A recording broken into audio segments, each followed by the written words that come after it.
রাধে রাধে, হরে কৃষ্ণ, হরি বল। আপনারা সকলে কেমন আছেন? আশা করছি আপনারা ভালো আছেন, আমরাও ভালো আছি।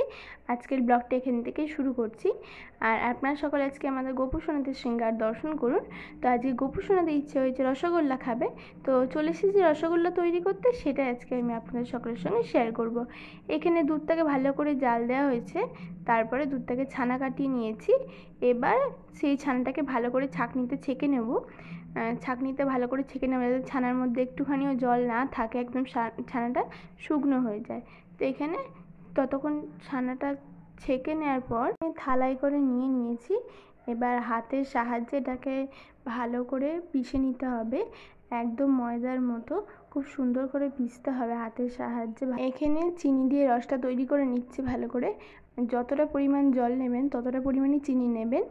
আর তারপরে এখানে সুন্দর করে পিষে রাখা ছানাটাকে রসগোল্লা শেপ দিয়ে দিচ্ছে হাতে। এখানে সমস্ত রসগোল্লাগুলো তৈরি হয়ে গেছে। এবার এখানে চিনির রসও তৈরি হয়ে গেছে। এর মধ্যে এখন আমরা রসগোল্লাগুলোকে ছেড়ে দেবো। আর এটা শুধু ছানা দিয়ে করা হয়েছিল, এর মধ্যে যদি 1-2 ফোঁটা ময়দা দিয়ে দেওয়া হতো তাহলে আরও বড় বড় হতো রসগোল্লাগুলো ফুলে। তারপর 15 মিনিট ধরে রেখে দেওয়া হয়েছিল ভালো করে রসটাকে ফুটিয়ে। তো এখানে আমাদের রসগোল্লা তৈরি হয়ে গেছে। এটা কিন্তু শুধু ছানা দিয়ে রসগোল্লা তৈরি হয়েছে। আপনারা চাইলে একটু 1 ফোঁটা ময়দার গুঁড়ো দিয়ে দিলেও কিন্তু আরও সুন্দর হবে। এখানে আমাদের গোপু সোনারা কিন্তু রসগোল্লা নিয়ে বসে পড়েছে। তো আজকে আমাদের ভোগ প্রসাদ দর্শন করুন গোপু সোনাদের।